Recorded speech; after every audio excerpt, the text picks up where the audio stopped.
Yun mga ka-basic, kahapon preparasyon lang ginawa natin dyan. Minasilya natin lahat ng mga crack at pinalitan yung may mga bulok. So ngayon, ipapainal coat na natin ngayon mga ka-basic. Last day nga pala natin dito mga ka-basic. Pero may gagawin pa naman, kaya lang kasi panibagong gawa na yun. May iba tayong kausap. Kailangan natin puntahan yun at para hindi tayo masira sa mga kliyente natin.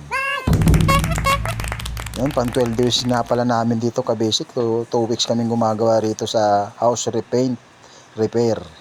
Dito sa Shilito Homes, Caloocan mga ka-basic. So yun, parang bago na ulit yung kesa ng kitchen nila mga ka-basic at maliwanag pa. So bukas nga pala may good news ako. Bukas ko na sasabihin kung ano man yun mga ka-basic.